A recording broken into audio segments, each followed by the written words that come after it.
Hello friends, आप सबका स्वागत है ऑनलाइन क्लासेस में। तो लास्ट क्लास में अपन स्टडी कर रहे थे कैपेसिटेंस के बारे में। तो लास्ट क्लास में आपको एक क्वेश्चन भी दिया गया था, एक ग्राफ प्लॉट किया गया था between charge and potential difference. दो कंडक्टर थे ए एंड बी, किसका कैपेसिटेंस ज्यादा होगा ये आपसे क्वेश्चन पूछा गया था। तो आपका आंसर क्या रहा? तो यहां से अपन बोल सकते हैं जिसका स्लोप ज्यादा होगा। देखो यहां से पता लग रहा है कि जिसका स्लोप ज्यादा होगा उसका कैपेसिटेंस भी क्या होगा, ज्यादा रहेगा। क्यों? क्योंकि आप यहां से अपन देख रहे हैं कि ये स्लोप यानी टेन थीटा की वैल्यू, तो जैसे जैसे आप 0 to 90 जाते हो, 0 डिग्री से 90 डिग्री, आप देखो टेन का जो ग्राफ होता है वो इंक्रीज होता है। ठीक है, इसका मतलब जिसका एंगल छोटा होगा उसका कैपेसिटेंस भी क्या होगा, छोटा। और जिसका एंगल यहां बड़ा होगा यानी स्लोप बड़ा होगा, यहां आपको पता है थीटा 1 की वैल्यू थीटा 2 से क्या है, ज्यादा है। तो आप बोलोगे ए का स्लोप ज्यादा है तो यहां टेन थीटा की वैल्यू भी ज्यादा होगी, और टेन थीटा का मतलब कैपेसिटेंस। तो आप यहां बोलोगे सी ए ग्रेटर देन सी बी। अगर इसका उल्टा कर देते क्वेश्चन में, यहां पोटेंशियल डिफरेंस और यहां चार्ज रहता, तो ये इसका जस्ट क्या रहता, अपोजिट, क्योंकि अगर वो 1/c को डिनोटेट करता। ठीक है, अच्छा। तो आज अपन 1 फेरेड की डेफिनेशन लेंगे, और लास्ट क्लास में हमने जो स्टडी किया था वो ये है 1 फेरेड की डेफिनेशन क्या होती है। ओके, तो 1 फेरेड की डेफिनेशन नोट करेंगे अपन 1 फेरेड की डेफिनेशन को। तो 1 फेरेड एक बहुत ही बड़ा यूनिट होता है। इसको अपन आगे देखेंगे एक न्यूमेरिकल में, आपको पता लगेगा कितना बड़ा ये यूनिट होता है। ठीक है, ये एक वैसे प्रैक्टिकल यूनिट नहीं है। जैसे अपन कहते हैं फेराडे एक बहुत बड़ा यूनिट है चार्ज का, वैसे ही फेरेड भी कैपेसिटेंस का बहुत बड़ा यूनिट है। ठीक है, तो 1 फेरेड की डेफिनेशन अपन कैसे बनाते हैं, इस फॉर्मूले से बना सकते हैं। C इक्वल्स टू क्या होता है, Q अपॉन V। Q क्या है, किसी कंडक्टर को दिया गया चार्ज। V क्या है, चार्ज देने पे उसके पोटेंशियल में हुआ इंक्रीमेंट।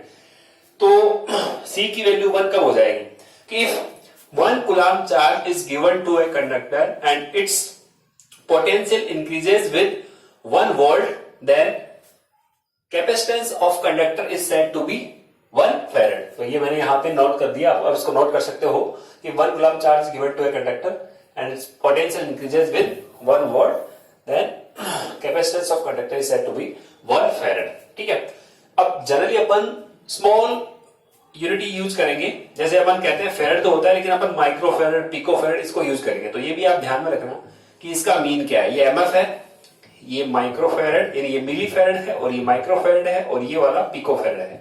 ठीक है, मिली मीन्स होगा 10 to the power -3 farad, micro means 10 to the power -6 farad, और pico means 10 to the power -12 farad. ये आपको पता रहना चाहिए। ये प्रीफिक्स हमने पहले स्टडी कर चुके हैं, उसी को यूज करेंगे अपन स्मॉल यूनिट के लिए। ओके, अब अपन आगे मूव करते हैं। अगर मान लो अपन ये कहें कि एक कंडक्टर है, इसको अपन चार्ज दिया जाए, अपन चार्ज दे रहे हैं, तो इसका पोटेंशियल क्या हो रहा है, इंक्रीज हो रहा है। ठीक है, तो क्या किसी कंडक्टर को चार्ज देते जा रहे हैं अपन, तो इसकी कोई लिमिट भी है क्या? आंसर है यस। ठीक है, अपन ने डायरेक्ट्रिक स्ट्रेंथ को स्टडी किया था। अगर मान लो अपन इसको चार्ज देते जा रहे हैं, तो एक स्ट्रेंथ, एक कंडीशन ऐसी भी आएगी जब यहां ब्रेकडाउन हो जाएगा, या अपन कह सकते हैं कि फिर वो लीक हो जाएगा चार्ज। अब यहां से चार्ज क्या हो जाएगा, लीक। ये वही बात है कि अगर हम पानी, अगर 10 लीटर का ये हमारा बकेट है, तो 10 लीटर ही तो इसमें आएगा। अगर आप इसमें और डाल दोगे तो फिर वो कहां जाएगा, वो लीक ही होगा। सिमिलरली यहां कंडक्टर के केस में भी ऐसा ही है। अगर आप इसको चार्ज देते जा रहे हो तो फिर ये क्या होगा, लीक होगा। और लीक होगा तो ये क्या करेगा, अपने पास में जो एयर है उसके एटम्स को क्या करेगा, ये आयनाइज करेगा, और जिसे अपन कहते हैं कि डिस्चार्ज होने के कारण ये लाइटिंग वगैरह होती है। ठीक है, तो यहां से आप देखोगे स्पार्किंग वगैरह हो जाती है। एक बार अपन स्पार्किंग देखते हैं ना, तो यहां ये अगर मान लो हमारा मेटल का स्फेयर है और दूसरा मेटल का स्फेयर अगर इसके पास लेके अपन आते हैं, तो यहां कुछ स्पार्किंग हो सकती है अगर इसका पोटेंशियल बहुत ज्यादा इंक्रीज कर दें अपन। ठीक है, तो इसकी भी एक सर्टेन लिमिट होती है चार्ज को देने की। जैसे वही बात है कि प्रत्येक मेटल जो होता है उसकी कैपेसिटी है। जैसे ये इस बैकेट की कैपेसिटी 10 लीटर की है, वैसे इसकी भी कुछ कैपेसिटी हो सकती है। ठीक है, तो वो अपन कैपेसिटेंस फाइंड करेंगे आगे कि स्फेयर का कैपेसिटेंस कितना होता है। एक कंडक्टिंग स्फेयर है, उसका कैपेसिटेंस कितना रहेगा। ओके, तो अपन आगे मूव करते हैं और नेक्स्ट हेडिंग अपन लगाते हैं capacitance of a conductor. spherical conductor, capacitance of a spherical conductor, spherical conductor, spherical conductor का आपको कैपेसिटेंस फाइंड करना है। ये हमारी हेडिंग है, ठीक है, ये टॉपिक आपकी हेडिंग है, इसको अपन स्टडी करेंगे क्या इसका डेरिवेशन क्या आएगा, ठीक है। तो अपन कैपेसिटेंस फाइंड कर रहे हैं, तो कैपेसिटेंस जब भी फाइंड करोगे आप फॉर्मूला यूज करोगे C equals to Q upon V। तो इससे पहले कि आप कैपेसिटेंस फाइंड करो, पहले आपको पोटेंशियल फाइंड करना पड़ेगा और चार्ज में उस पोटेंशियल को डिवाइड कर दो तो आपको कैपेसिटेंस मिल जाएगा।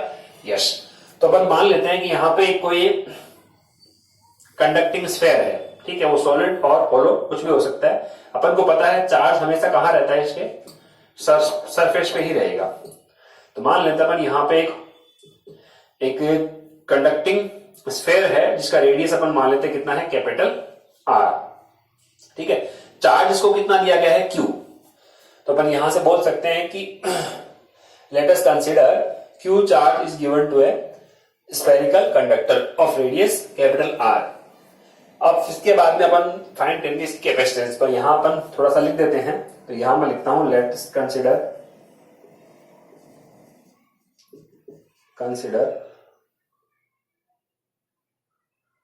Q charge is given to a spherical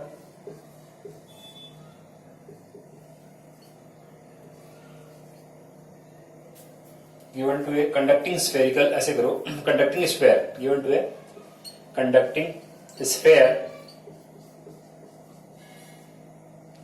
conducting sphere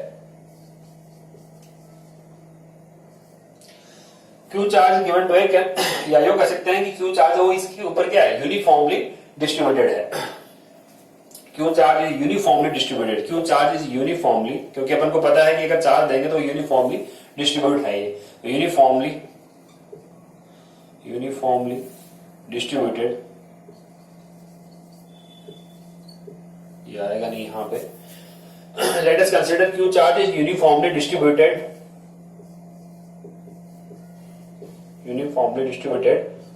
on the surface of conducting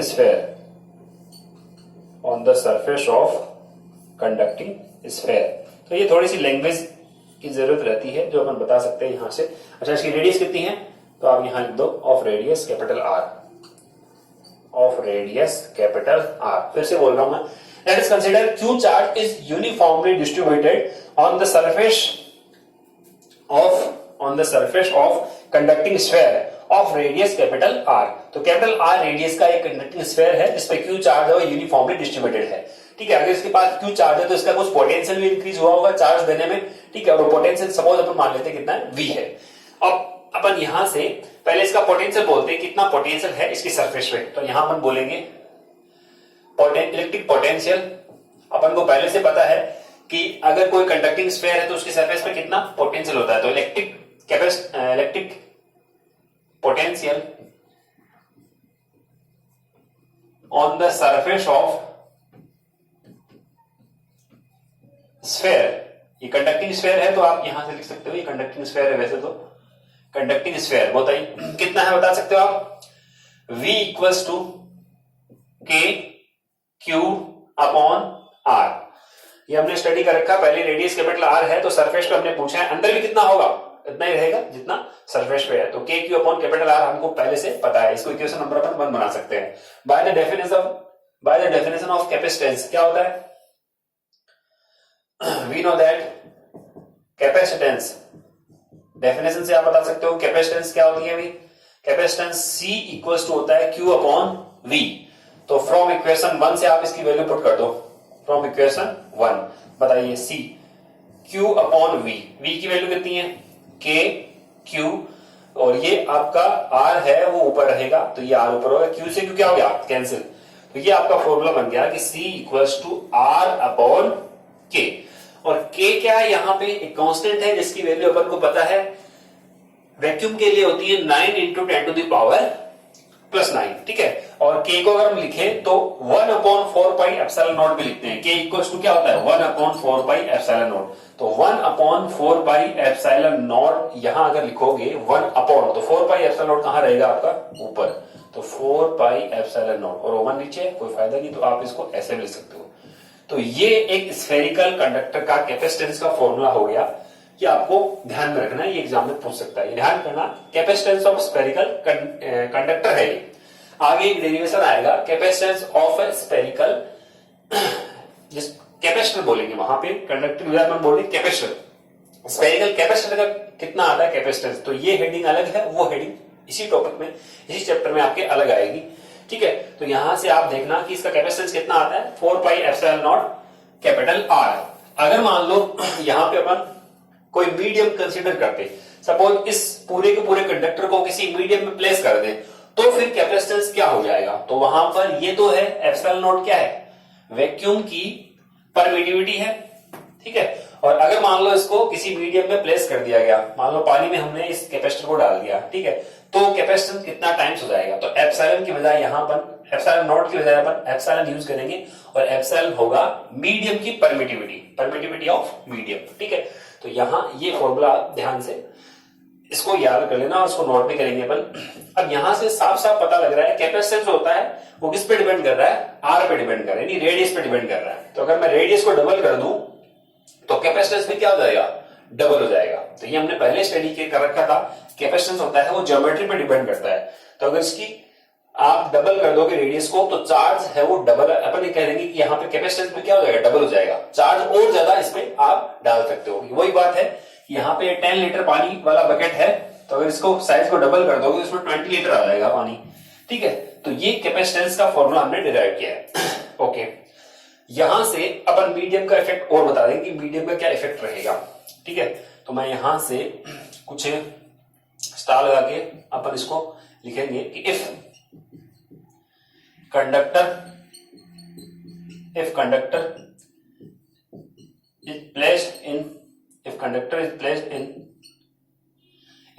placed in medium of dielectric constant, हमने एक ऐसे मीडियम में रखा है जिसका डायलेक्ट्रिक कांस्टेंट कितना है, epsilon R, dielectric constant epsilon R, ठीक है। तो फिर वो क्या हो जाएगा, या मीडियम की प्रेजेंस में क्या इफेक्ट होता है, ठीक है। If conductor placed in medium of dielectric constant epsilon R, तो आप यहां से बता सकते हो कि ये क्या हो जाएगा, तो C equals to 4 pi epsilon, medium की प्रेजेंस में, जैसे मान लो आप ऐसा मीडियम में प्लेस कर रहे हो जिसकी परमिटिविटी कितनी है, एप्सिलॉन है, तो आप इसको नोट कर सकते हो कि ये इतना हो जाएगा। अब आपको ये पता है कि ये वाली जो टर्म होती है एप्सिलॉन की जो वैल्यू होती है वो epsilon naught into epsilon R होती है, ये आपको पहले से पता है। तो आप इसको ऐसे भी लिख सकते हो 4 pi epsilon naught epsilon R, sorry epsilon small R अपन लेते हैं इसके लिए, स्मॉल आर ये एक रिप्रेजेंटेशन है और कुछ भी नहीं, और ये कैपिटल आर तो क्या है, रेडियस है, ठीक है। तो इस फॉर्मूले को भी अपन ध्यान में रखेंगे। ओके, अच्छा यहां से देखिए 4 pi epsilon naught into capital R, ये किसके लिए होती है, ये वैक्यूम के लिए होती है, ठीक है। तो आप यहां से देख सकते हो कि ये तो मीडियम में है, यहां मैं CM लिखूंगा, CM का मतलब मीडियम में है, ठीक है। तो CM इक्वल्स टू क्या आ जाएगा, एप्सिलॉन आर टाइम्स, ठीक है, एप्सिलॉन आर टाइम्स, और ये क्या आ जाएगा C, क्यों, क्योंकि 4 pi epsilon naught capital R क्या होता है, C होता है।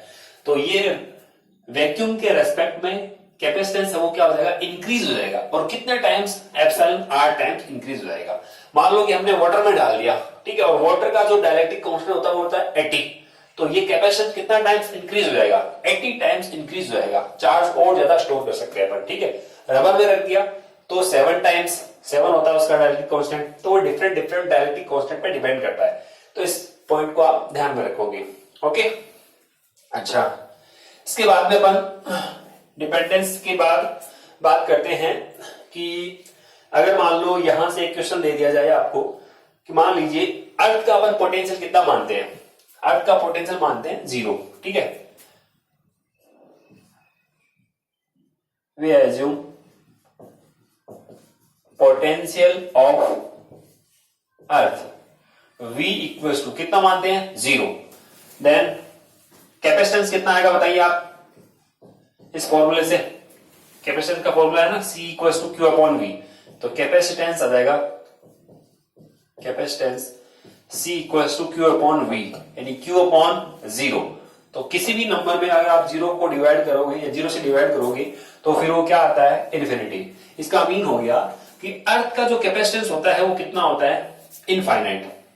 अब ये भी आप ध्यान में रखना होता है और मानते अपन, तो ये हमने एज्यूम किया है, ये हमने माना है कि अर्थ का पोटेंशियल 0 होता है तो कैपेसिटेंस का होगा कितना इनफाइनाइट, ये भी हमने माना है। ठीक है, तो ये अपन जनरली कह देते हैं। और एक्चुअल में अगर आपको फाइंड करना है कि अर्थ का कैपेसिटेंस होता कितना है तो वो भी अपन फाइंड कर सकते हैं कि कैपेसिटेंस आएगा कितना, क्योंकि अर्थ की रेडियस अपन को पता है और के की वैल्यू अपन को पता है, तो अपन अर्थ का भी फाइंड कर सकते हैं कैपेसिटेंस कितना आएगा। ठीक है, तो आपको पता है we know that radius of earth कितनी होती है आर ई फॉर अर्थ कितनी होती है 6400 किलोमीटर, ये अपन को पता है। किलोमीटर 10 टू द पावर 3 हो गया। ठीक है, तो यहां से आप बता सकते हो कि इसकी कैपेसिटेंस कितनी आएगी। तो C equals to R upon K का फॉर्मूला आप अप्लाई करो तो आर अर्थ की रेडियस कितनी है 6400 इंटू 10 टू द पावर 3 और इसको आप डिवाइड करो किससे के से 9 इंटू 10 टू द पावर 9, इससे आप डिवाइड कर दो। ठीक है, तो आपको इसको सोल्व करोगे तो मिलेगा 71 इंटू 10 टू द पावर -6 और -6 को आप क्या बोल सकते हो माइक्रो, तो ये बन जाएगा माइक्रो फेरेड। फेरेड यहां यूनिट होगी, तो ये 711 माइक्रो फेरेड अर्थ की कैपेसिटेंस होती है। अब अपन तो कह रहे थे इन्फिनिटी, अब आपको लग रहा है कि ये देखो कितने कम है 10 टू द पावर -6, लेकिन ये भी वैल्यू अपन कहते हैं सबसे ज्यादा है यहाँ पे। ठीक है, तो ये अर्थ का अपन ये तो एज्यूम करते हैं कि इनफाइनाइट होती है, और यहां हमने जब इसको अर्थ की रेडियस वगैरह रख के कैलकुलेट किया तो वैक्यूम के रेस्पेक्ट में अपन को ये मिला कि 711, क्योंकि अर्थ भी एक क्या होती है कंडक्टर होती है। तो ये अर्थ अगर कंडक्टर है तो उसके अकॉर्डिंग अपन ये हमें आंसर मिलता है। ओके, अब इसके बाद में अपन थोड़ा सा और इस पे क्वेश्चन पे आएंगे। क्वेश्चन आपको दे दिए जाएंगे कि क्या क्या क्वेश्चन अपन कर सकते हैं। अगर आपको आर दे दिया जाए तो आप सी फाइंड कर सकते हो, उल्टा भी कर सकते हो। सी अगर आपको दे रखा है तो आप आर भी फाइंड कर सकते हो। ठीक है, क्वेश्चन में कई बार आपसे ऐसे पूछेगा कि आर को डबल कर दिया गया है तो कैपेसिटेंस कितना टाइम लगेगा, डबल हो जाएगा। फिर आपसे पूछा जाएगा कि मान लो मीडियम का डायरेक्टिक कांस्टेंट आपको दे दिया और वैक्यूम का कैपेसिटेंस दे रखा है, तो आप मीडियम का फाइंड कर सकते हो कि मीडियम में कैपेसिटेंस कितना टाइम हो जाएगा। या फिर मीडियम का दे रखा है, सी दे रखा है, एप्सिलॉन आर की वैल्यू आपसे पूछी। ऐसे सिंपल सिंपल क्वेश्चन आप सॉल्व कर सकते हो, तो आपको असाइनमेंट में ऐसे क्वेश्चन मिलेंगे। ठीक है, ओके, नोट करो इसको। ओके, तो ये कुछ क्वेश्चंस हैं जो आपको सॉल्व करने हैं। 1 2 3 4 क्वेश्चन आपको असाइनमेंट के फॉर्म में आपको दिए गए हैं। ओके, कई बार क्वेश्चन क्या पूछता है, जैसे मान लो आपको बोला गया है किसी कंडक्टर की रेडियस को डबल कर दिया गया है। अब आपको पता है कि कैपेसिटेंस क्या होता है, C equals to 4 pi epsilon naught capital R, किसका, स्फेरिकल कंडक्टर का। अगर मान लो आपको बोला गया रेडियस को डबल किया तो डेफिनेटली कैपेसिटेंस डबल हो जाएगा। अब देखना, ये मान लो एक स्फेरिकल कंडक्टर है और इसकी रेडियस कैपिटल R है। ठीक है, तो C डिपेंड करता है किस पे, R पे, डायरेक्टली प्रोपोर्शनल है। अगर मान लो आपको बोला जाए इसके एरिया को, सरफेस एरिया को डबल किया गया है। ठीक है, यहां पे सरफेस एरिया की डिपेंडेंस देखना कि सरफेस एरिया की क्या डिपेंड करता है क्या, तो उसमें कंफ्यूजन आपको नहीं होना चाहिए कि सरफेस एरिया कितना होता है। तो एरिया इसका होता है 4 पाई कैपिटल R स्क्वायर। ठीक है, और वॉल्यूम इसका कितना होता है, स्फेयर का वॉल्यूम 4/3 पाई R क्यूब, ये वॉल्यूम होता है। ठीक है, अब आप देखना, आपको बोला गया है कि इसका जो सरफेस एरिया है वो डबल कर दिया गया है, तो कैपेसिटेंस कितना टाइम्स हो जाएगा। या आपको बोला गया कि ये जो एरिया है, सरफेस एरिया, इसको 4 टाइम कर दिया गया, सरफेस एरिया को 4 टाइम कर दिया गया है, तो आपसे पूछ लिया जाएगा कैपेसिटेंस कितना टाइम्स हो जाएगा। अब आप सोचते हो कि एरिया पे डिपेंड करता होगा, तो 4 टाइम्स अगर कर रहा है तो हो सकता है कैपेसिटेंस भी 4 टाइम्स हो जाए। लेकिन थोड़ा सा ध्यान देना यहाँ पे, अगर अपन रेडियस को डबल करते हैं, इस स्फेरिकल कंडक्टर की रेडियस को डबल करते हैं, यानी R की बजाय मैं 2R लिखता हूं, तो बोलो इसका एरिया कितना टाइम्स होगा। तो यहाँ पे 4 पाई, R की जगह 2R रखो तो 2R का स्क्वायर होगा, तो यहाँ पे ये कितना हो जाएगा 4, 2 का स्क्वायर कितना होगा 4, तो इस 4 को तो आप आगे ले लो और यहां आप ऐसा कर सकते हो 4 पाई आर स्क्वायर। देखो ये जो नया एरिया आएगा वो पहले के रेस्पेक्ट में कितना टाइम्स आ रहा है, 4 टाइम्स आ रहा है। ठीक है, तो आपको बोला गया एरिया को 4 टाइम कर दिया गया है, तो कैपेसिटेंस कितना टाइम्स हो जाएगा? तो आपको लगता है 4 टाइम होगा, जबकि 4 टाइम आपका आंसर गलत हो जाएगा। कैसे? क्योंकि रेडियस को डबल किया है, तो जब रेडियस को डबल किया गया है तो कैपेसिटेंस कितना टाइम्स होता है? 2 टाइम्स। तो ये एरिया और वॉल्यूम पे डिपेंडेंस की नहीं है। ठीक है, हाँ वो तो अपन ने कहा है कि उसके अकॉर्डिंग वो रेडियस चेंज होती है, इसलिए वो कैपेसिटेंस चेंज होता है। तो ध्यान करना, एरिया को 4 टाइम्स किया तो कैपेसिटेंस कितना टाइम्स हुआ? 2 टाइम्स। सिमिलरली मान लो आपको बोल दिया गया वॉल्यूम को 8 टाइम कर दिया गया है, वॉल्यूम को कितना टाइम कर दिया? 8 टाइम। ठीक है, तो आप यहां से देखो, अगर मैं इसकी रेडियस की बात करें तो ये रेडियस को डबल किया गया, तो रेडियस को अगर आप डबल करोगे तो आर की जगह यहां आप कितना रखोगे? ये तो इसके लिए हो गया। अब इसके लिए देखते हैं अपन, तो यहां से वीडेस की नई वैल्यू आएगी 4/3 पाई, आर को डबल करो तो 2r की क्या आ गया यहाँ पे? क्यूब। तो वीडेस की जो वैल्यू आएगी 2 का क्यूब कितना होता है? 8, तो ये आएगा 4/3 पाई आर क्यूब। क्या बताओ, वॉल्यूम पहले के रेस्पेक्ट में 8 टाइम्स हो गया ना? यस, 8 टाइम्स हो गया। तो क्या कैपेसिटेंस भी 8 टाइम्स आएगा? आंसर नहीं। कैपेसिटेंस को तो आपने कैपेसिटेंस की डिपेंडेंस तो ओनली आपने रेडियस पे बताई है ना, तो रेडियस है वो 2 टाइम्स हुआ है। रेडियस अगर 2 टाइम्स हुआ है तो वॉल्यूम अपने आप 8 टाइम्स हो गया।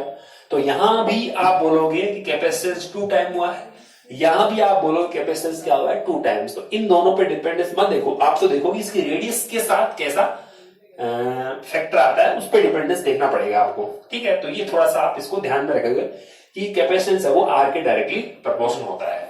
ठीक है, ओके स्टूडेंट्स, ये कुछ क्वेश्चंस है जिनको आप सॉल्व करोगे और कमेंट में मेरे को लिखोगे क्या क्या इसके आंसर आ रहे हैं। इसमें देखो फर्स्ट क्वेश्चन जो है इसमें आपको पूछा गया इसकी रेडियस क्या आएगी, फिर आपको बताना भी है can you keep it in your अलमीरा। क्या अगर मान लो जो भी इसका रेडियस आता है क्या उसे आप अपनी अलमीरा में रख सकते हो क्या?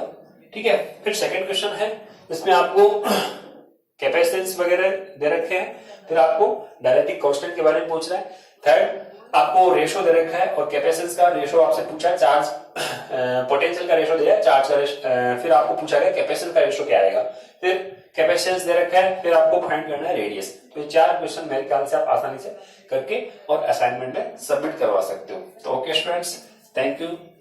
और मेरी आपसे थोड़ी सी गुजारिश है कि आप लोग ये जो लॉकडाउन का टाइम है इसको थोड़ा सा आप पढ़ाई पे भी करो, साथ अपन 30 मिनट्स के सिंपल वीडियो बना रहे हैं तो आप इसको यूज करो। डेली के जो असाइनमेंट डाले जाते हैं, डेली के जो आपको वीडियो वगैरह डाले जाते हैं उनको आप देखो और अपने फ्रेंड से भी बोलो कि उनको देखें।